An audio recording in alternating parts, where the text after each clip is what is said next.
Welcome, everyone, to investigating the trends behind enterprise data breaches and NGO attacks, presented today by Synthesio and Levick. Today, we are going to talk about a whole bunch of cool things, but before we jump into the meat of the broadcast, I'm going to ask that everyone please hold on for one moment while we wait for all attendees to join.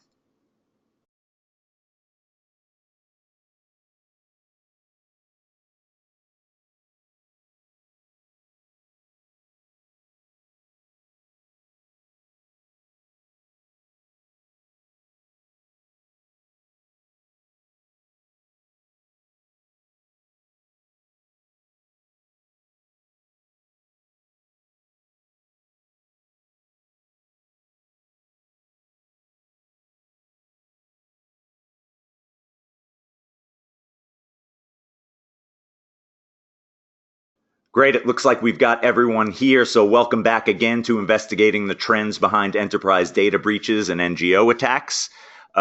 Before we get started, I just want to confirm that everyone can hear. If you can hear us, please just raise your hand in the Q&A field or the comments field.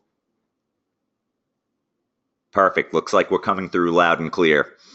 So just some housekeeping before we jump into the meat of the broadcast here. The first thing is that we will be taking questions at the end of the presentation. So if you would like to ask a question at any time, you can put that into the Q&A field in the GoToWebinar interface, and we will curate those questions and address as many as we possibly can. If we don't get to your question, someone will reach out with an answer by email. Secondly, the presentation and recording will be available at the end of the broadcast. So if you want to download the webinar itself or just the presentation deck, we'll be sending those out to everyone who registered today.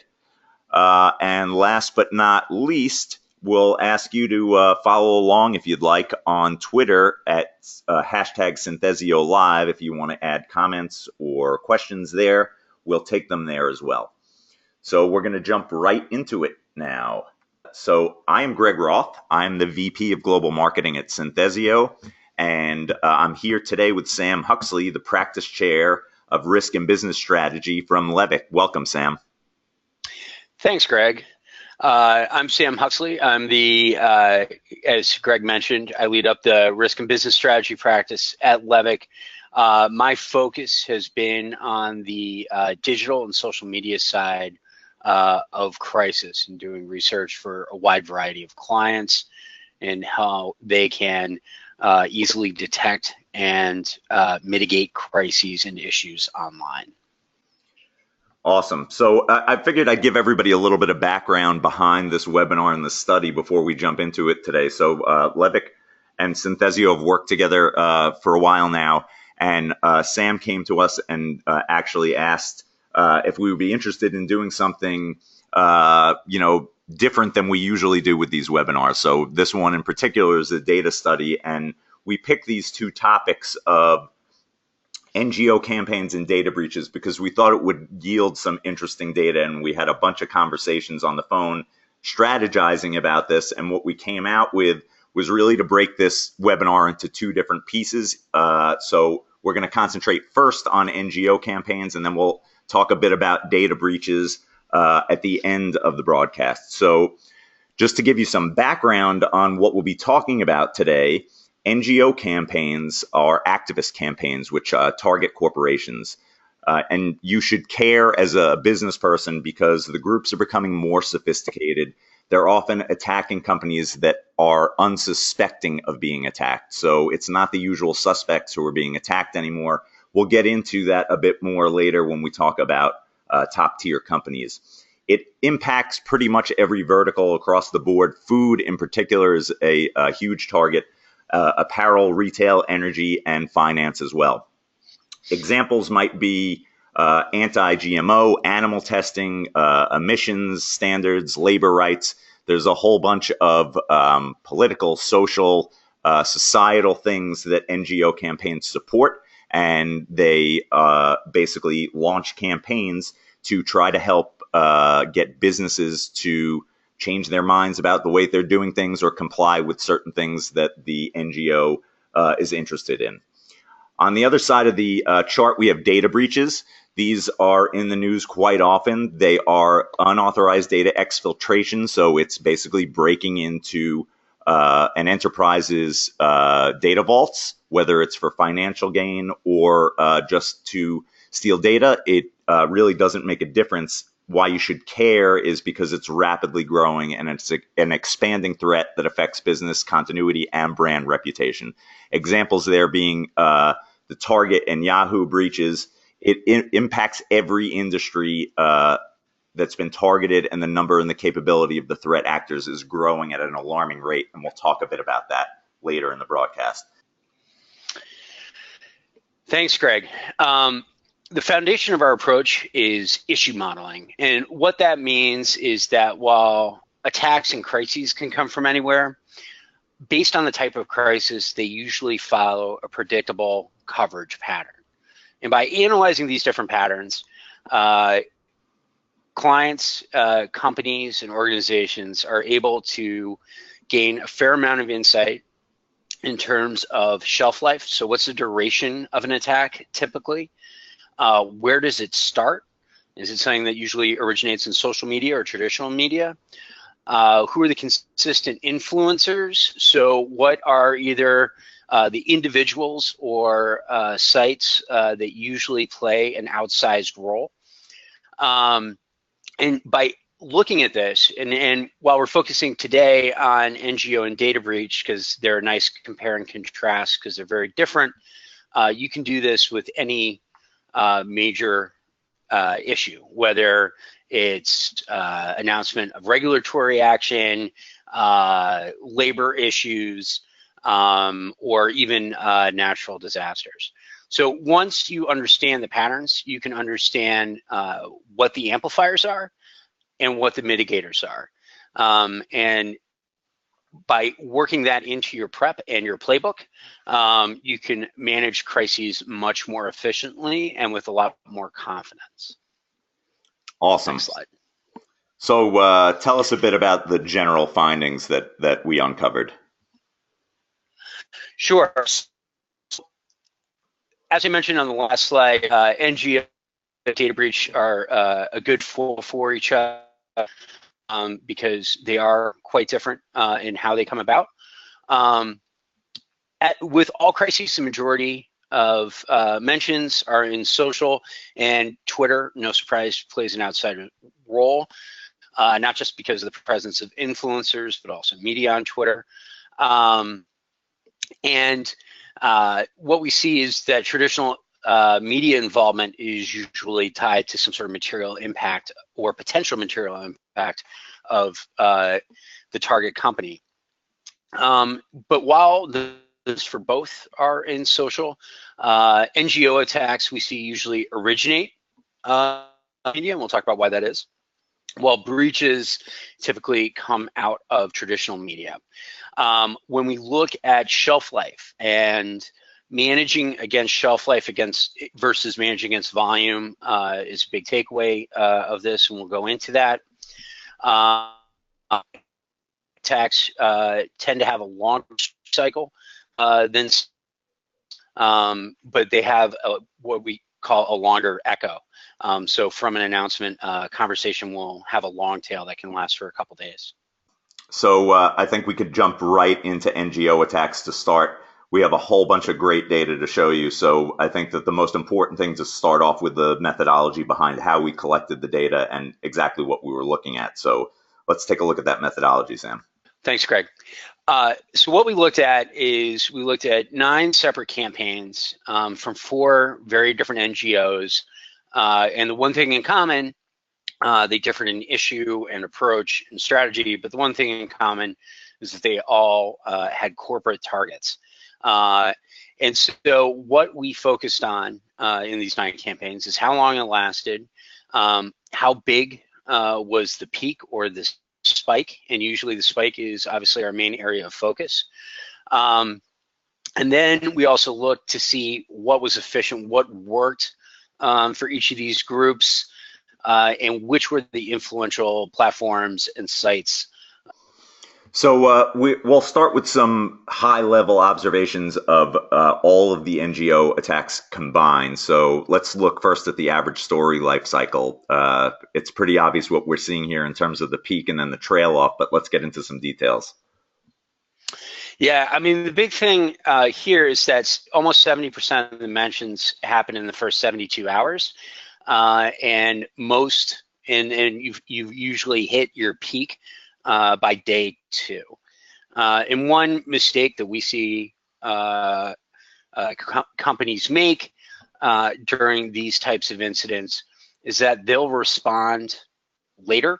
So they kind of break themselves into jail by bringing the story back to life after it's already faded from general conversation. So understanding that being timely, if you do decide to respond, which is a separate question, probably for a separate webinar, being timely is critical. The other big piece here is, and this makes sense, is that sites where anybody can contribute articles play a large role.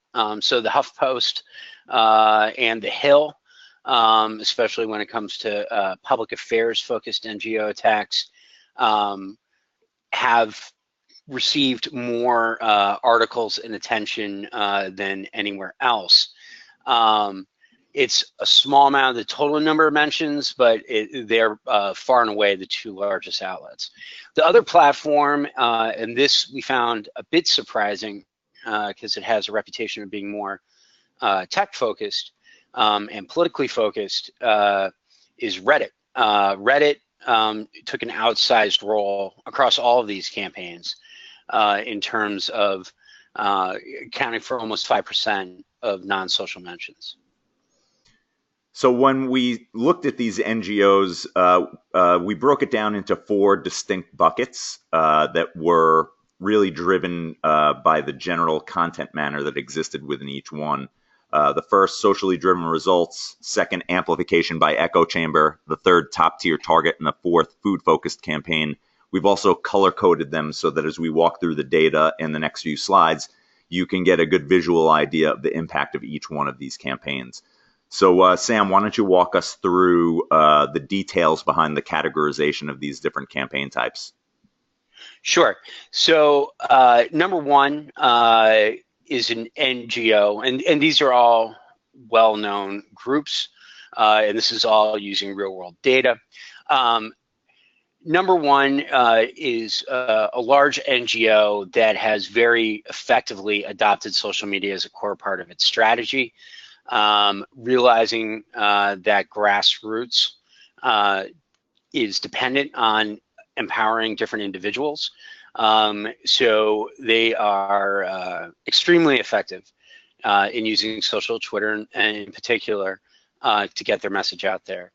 Number two, also a large multinational NGO.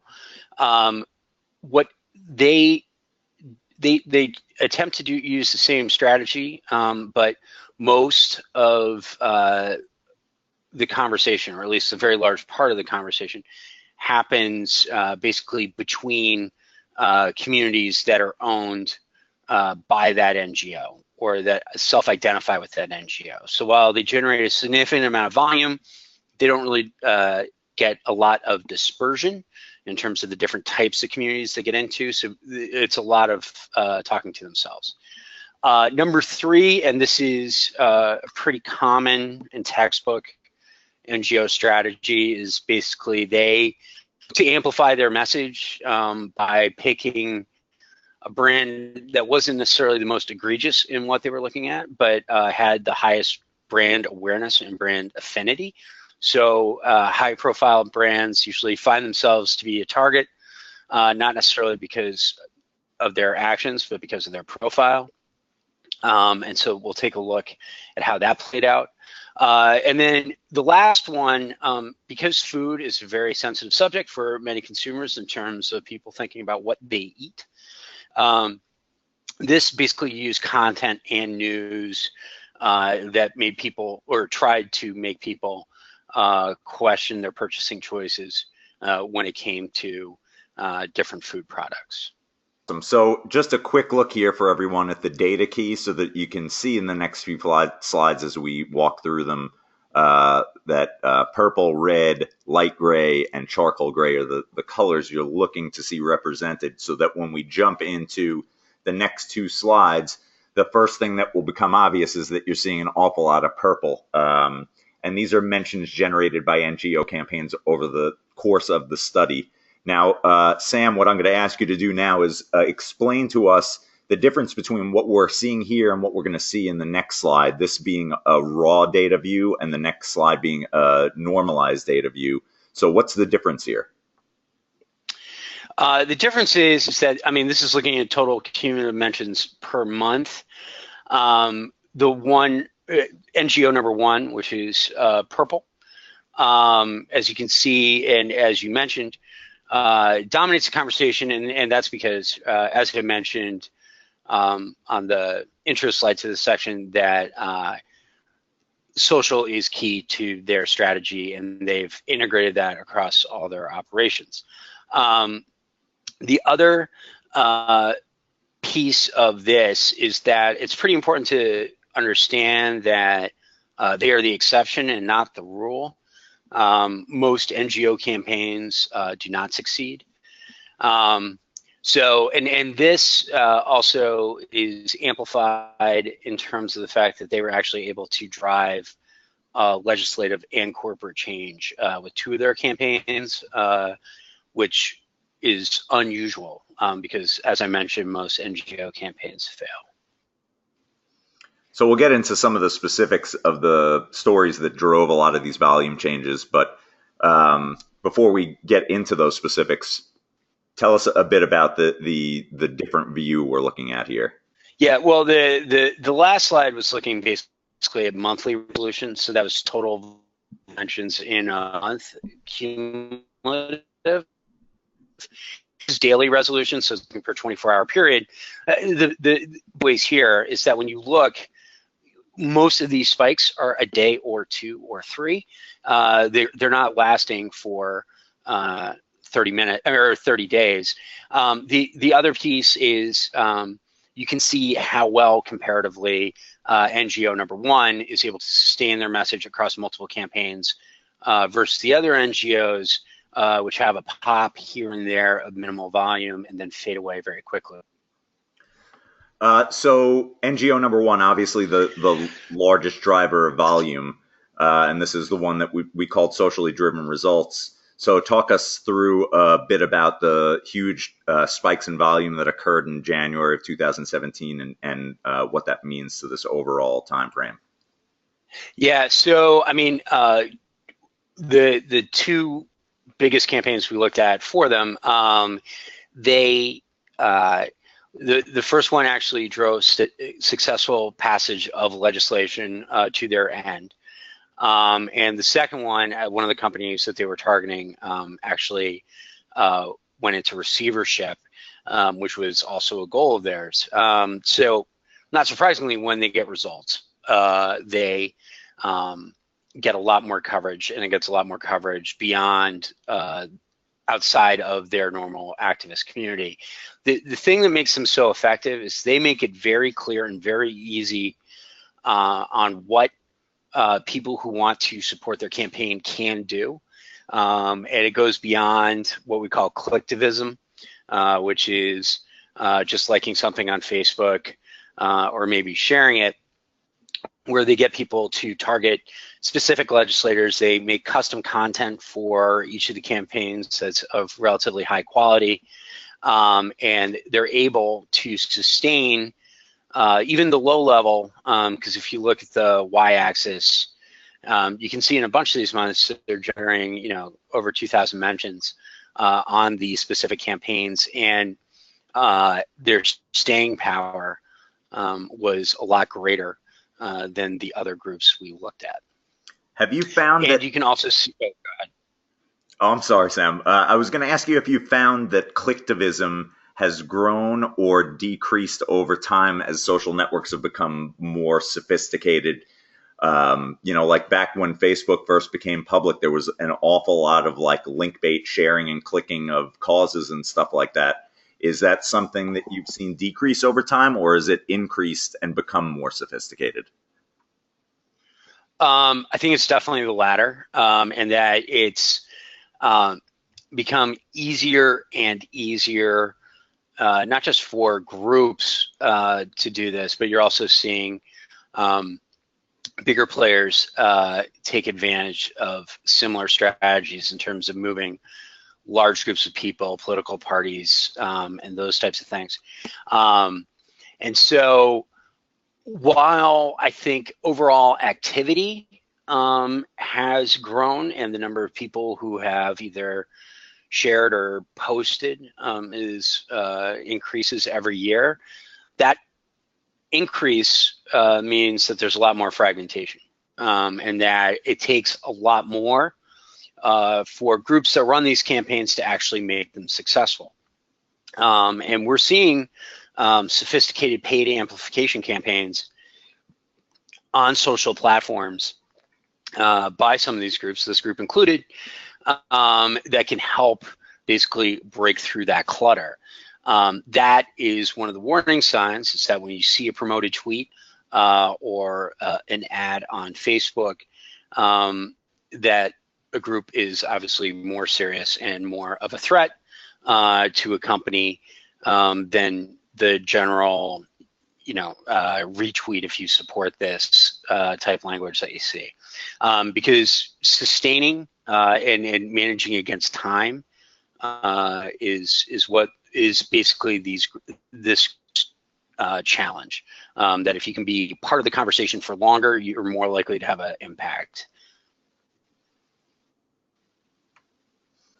Moving into NGO number 2, amplification by echo chamber. Remind us again what we meant by echo chamber, and then the thing that I noticed and wanted to point out immediately is that these changes in volume over time look a lot more drastic to me now than they did on the roll-up chart, because we've eliminated the volume of NGO number 1. So a bit easier to get a look at the analysis here. So walk us through what we found. Yeah, so and I would point to the y-axis just on that point, where when we were talking about NGO number 1 on the last slide, on their low months, they were hitting 2,000 mentions. With this NGO, which is a major multinational NGO, a good month for them is 2,000 in total. And so what we mean by amplification by echo chamber is that most of this volume is generated on sites that are owned by this group. So it's 16% of their traditional mentions, but also a large amount of their social mentions come from accounts linked to the NGO. We also see there's a lower level of social activity, though it's still quite high. It's 90% social versus 97, which is what we saw in the first one. And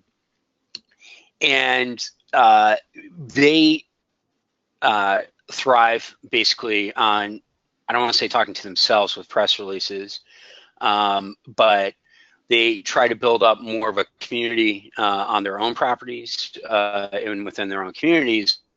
What they lose with that is a wider spread.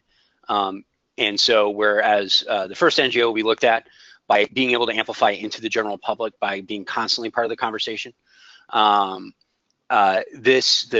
peaks and valleys here, I mean, when you can see in December 2016, where they had almost nothing going on, and it's hard for them to really break through that 2,000 mention ceiling. Part of that is because for them to sustain interest, it's sustaining interest. They're basically preaching to the choir constantly. So one of the things we look for when we monitor for clients is this happening beyond the communities that the activists are already present? And does that mean, if it is that an indication that their message has general interest, broader relevance, and is something that can be sustained? I'm going to ask you a question now that I don't know if you'll be able to answer, but in looking at the upper right pie chart and seeing the large percentage of blogs at 7%, I'm assuming based on what you said that a lot of these blogs are owned by the NGO themselves, which leads me to believe that they're more relying on people to come to destination sites than they are to actually like expressing their message out there through social media.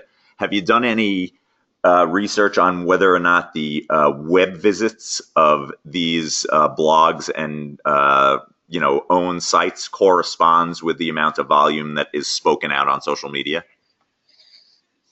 Not specific with this NGO. With others, we have. I mean, there are, as you know, a lot of challenges in terms of doing third-party measurement of sites you don't own, especially for multinationals, where a lot of the third-party web traffic measurement services struggle outside the US.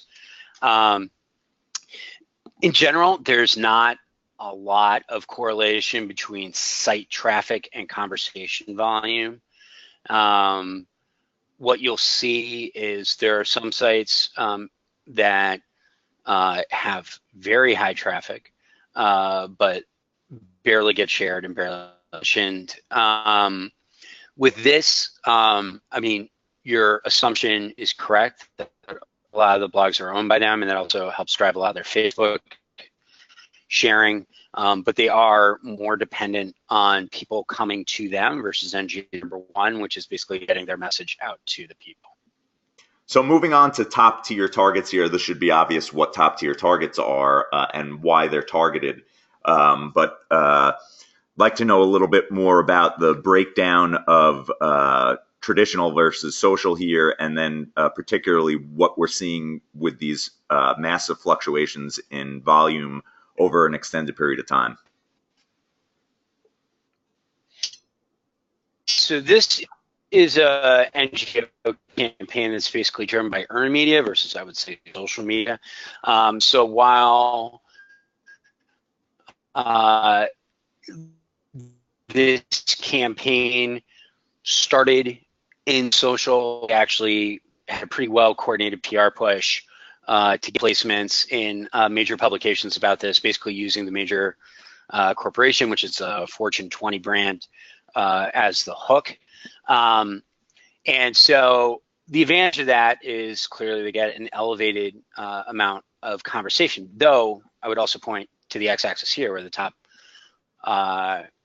bar is only 700 mentions. So you're talking less than half of NGO number 2, and it's a fraction of what NGO number 1 was able to pull. The other big takeaway for this, and this is something that I don't think gets enough attention in the marketing and communications community when dealing with NGOs, those spikes in September of 2016, that's where they came out with this report attacking the top brand of behavior or practices that they objected to.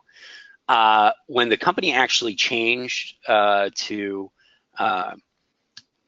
comply with what the NGO was looking for, you can see that in March, the amount of volume is about half, and that the gratitude that companies get for agreeing to changes from NGOs is usually much less than the blame they receive at the beginning of a campaign. And just as companies weigh on whether to respond and how to respond, you almost never get the same amount of attention that the initial attack did. And this is true not just with this NGO, but we've seen examples with the first two where that has been the case as well.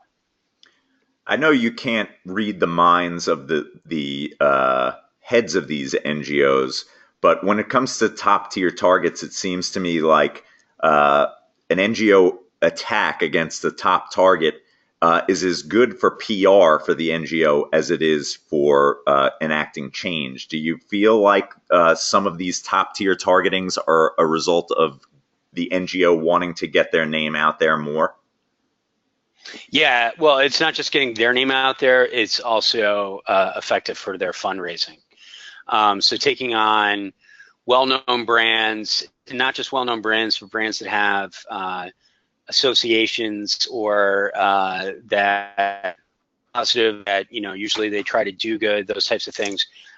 Playing the David and Goliath narrative helps a lot, and that helps a lot not just in terms of getting press coverage, but also getting donations and fundraising, especially if it's a brand that has a product portfolio that targets higher income. That's something we see frequently. Not a lot of people go after no-name apparel brands, but luxury brands like Marc Jacobs or Calvin Klein have all been targets of NGO activism, precisely not because they have a lot of market share or they have a ton of, or are the worst offenders in the category, but just because they're easily and the people who usually buy them have a fair amount of money.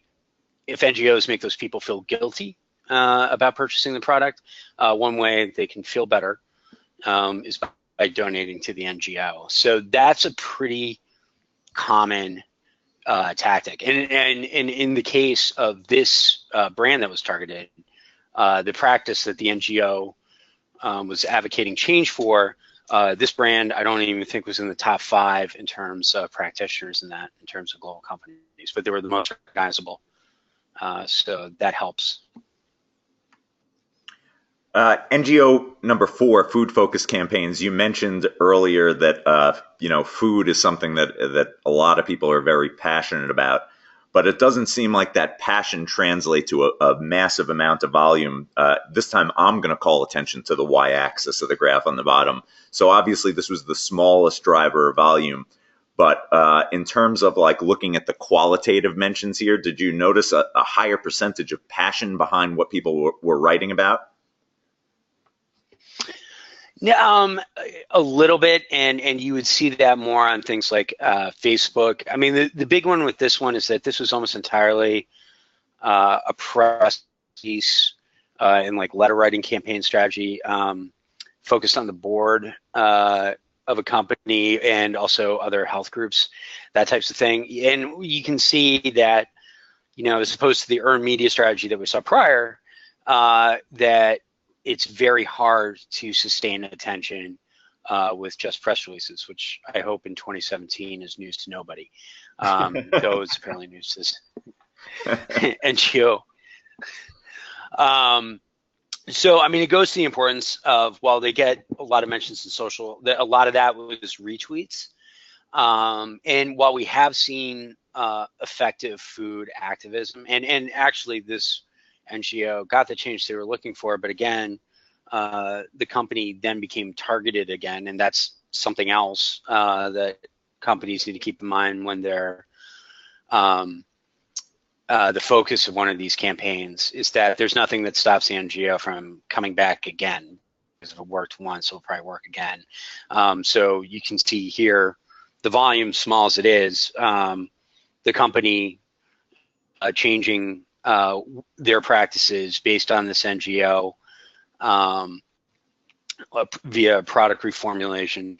That is about 1/3 of the volume of the attack that followed it, which is something else to keep in mind in gauging whether or not to respond.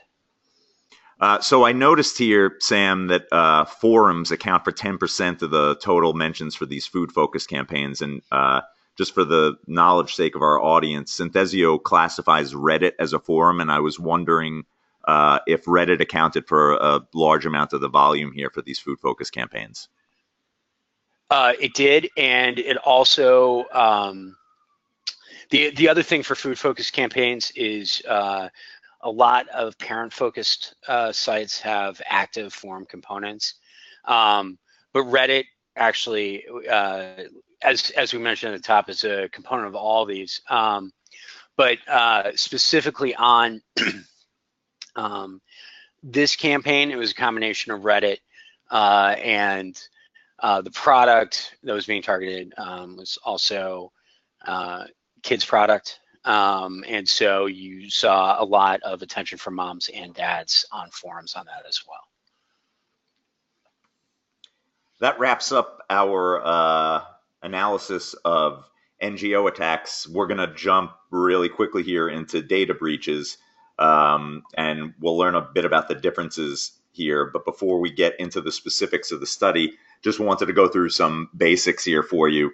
Every year, Verizon puts out a data breach investigation report where they do a really granular study of all of the data breaches that go on across the U.S.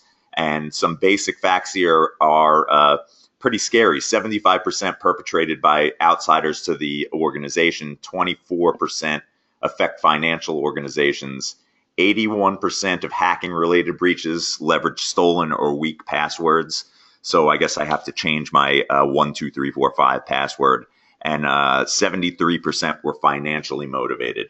So we're going to learn a bit more about that. But before we get into the specifics, Sam, can you walk us through the methodology behind your analysis of the data breach conversations? Yeah, absolutely. So we looked at just over a dozen, 13 different incidents, and we broke them into 3 different types because we believe, and I think it's borne out by the data, that notification speed is a key variable in terms of the length of coverage. So type 1 is basically where notification and confirmation of the breach are simultaneous. So basically the breach is announced by the targeted company. Type 2 is where a breach is rumored, usually in trade outlets. It is not unusual for merchant banks to, if they've trying to tell a target company or a company that's been targeted by cyber criminals, if they don't think the company's taking enough action, is to go to different trade reporters who cover cybersecurity and say there might be something going on here. And the gap between that report and the confirmation is more than a month. So that's type 2. And then type 3 is basically where the breach happened over 12 months, but then new details come to light, or the breach itself is reported years later. So that's a gap of more than 12 months. Let's look at the overall data here in terms of the total amount of volume collected around data breaches. So walk us through our overall observations. So, I mean, one thing that jumps out is that it's more traditional focused, and one of the things we see is that the news usually starts in traditional more than NGOs. And so 16%, I mean, just looking across a variety of issues we've studied, that's actually a really high number in terms of mention percentage for traditional. You'll also see a lot of this get into, because it usually comes out via press release or wire report, the general news takes on a large portion when you break it down by media type. And a lot of that Twitter activity, and we'll talk about this a little bit in a minute, is not necessarily customers taking to Twitter to ask about the breach or what to do. A lot of it has to do with publicly traded companies where there are basically stock quote Twitter bots that report what potentially is market moving or material information on these companies. So a lot of that is headline retweets. It's not necessarily straight consumer activity. When you mentioned that press releases hitting the wire account for a good percentage of the general news stories, is that the same reason for regional news, or is it regional news is picking up? Oh, it is. So it has nothing to do with where the company is located.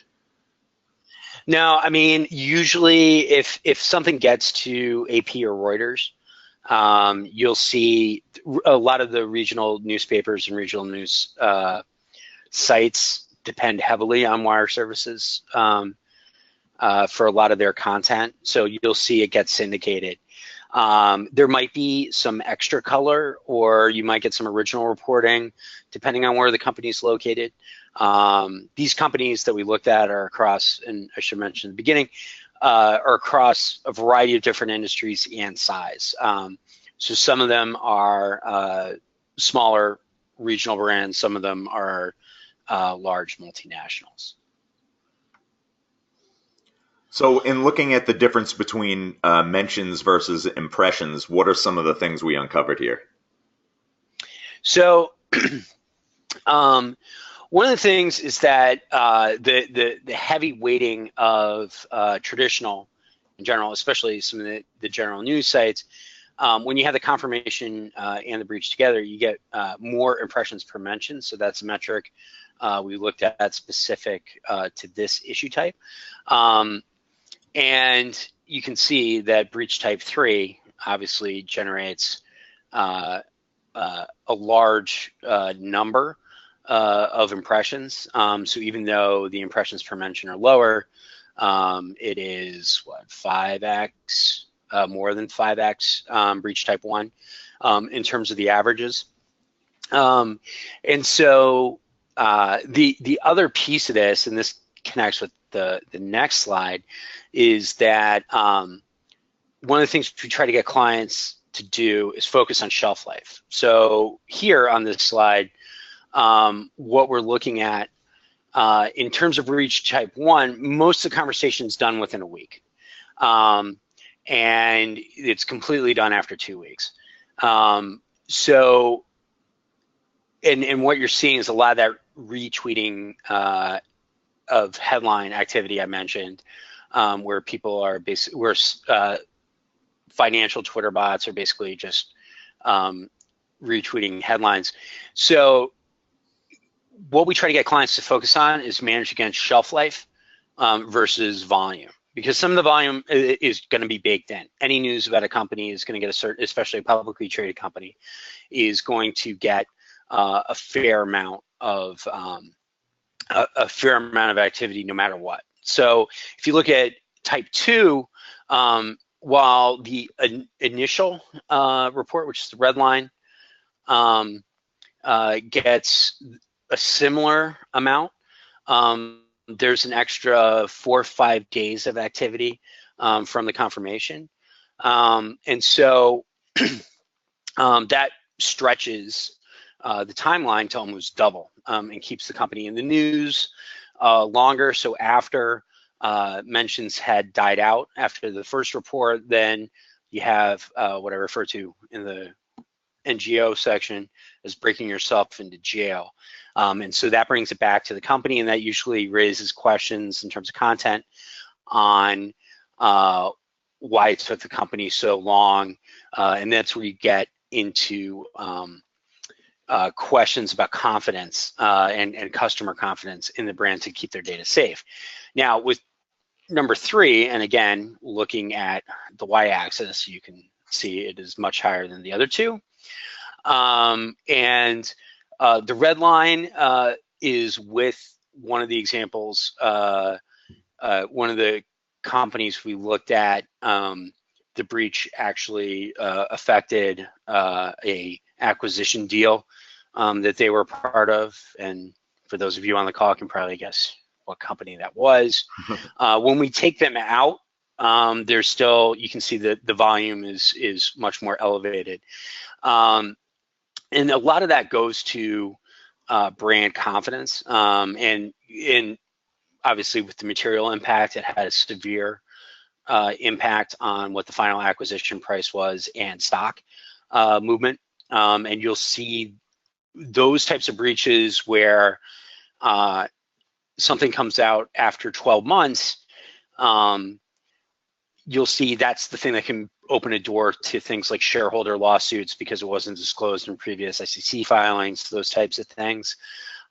So there's usually a lot more speculation, a lot bigger outlets about that type.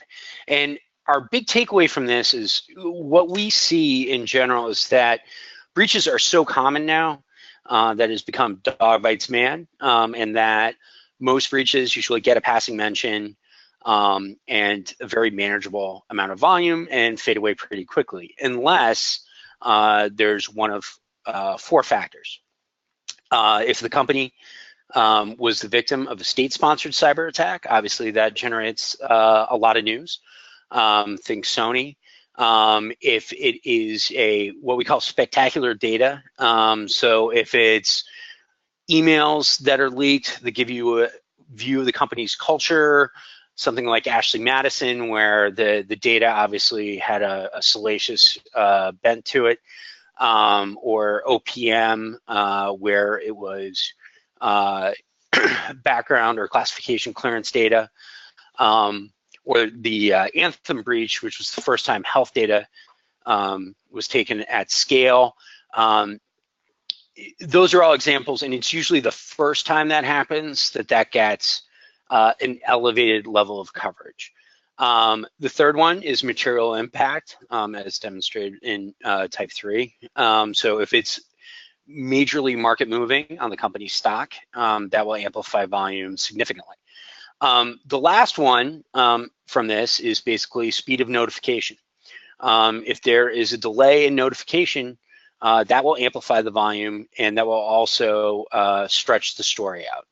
Now, companies can't control the first three factors: state-sponsored, spectacular data, material impact. You can't control who's going to breach you and when, which basically is and what they steal. What you can control as a company is how quickly you address the fact that there was a breach and what you're going to do about it.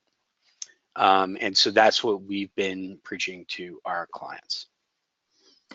Well, as usual, Sam, when we chat, I always learn a lot from you, and I learned a lot today, even though I knew what the content was going to be here. So there's a bunch of people on the Q&A who also want to learn a lot more, and I think that the first question that kind of segs from what you were just talking about that makes sense to address is Rolando Q asks, what about politically driven attacks from foreign actors? Wouldn't cyber criminals from hostile nations have a vested interest in disrupting American business? Yeah, well, I mean, many cyber attacks, and I think it's covered in the Verizon report that you had the stats from at the beginning of that section, actually come from overseas. It's more if it was basically something that a foreign government is basically directing the attack versus the criminals being based overseas. And then, I mean, there are a couple of things to keep in mind. First is that really sophisticated foreign actors actually don't let you know they've been breached or that you've been breached. And when news of that gets out, it's usually well after the fact and after the damage is done. The OPM breach being an example of that.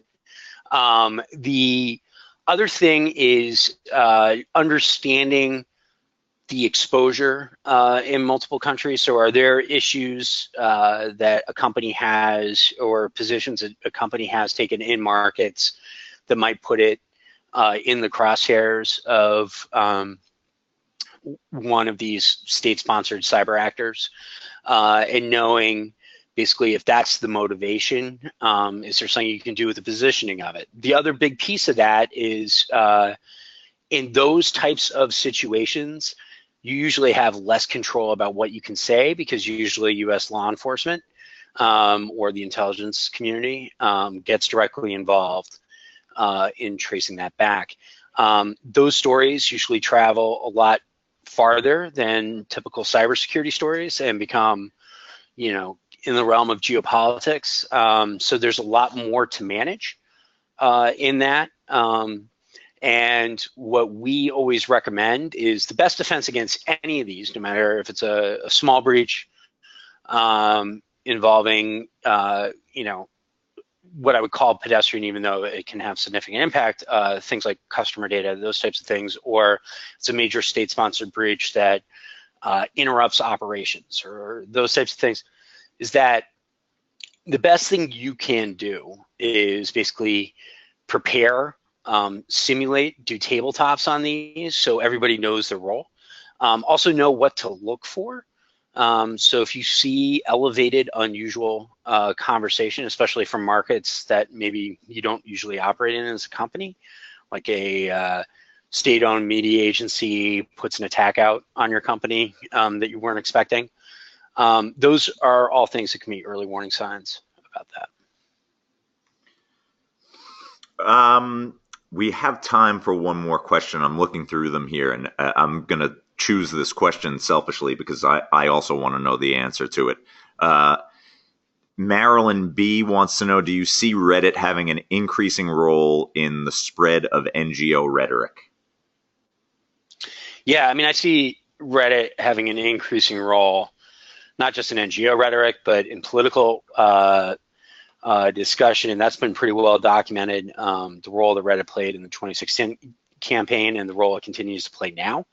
I think that as a platform that gives, I would say, a substantial audience, the ability to reach, your ability to get elevated on the Reddit front page is usually a testament to the passion of the community you're trying to talk to.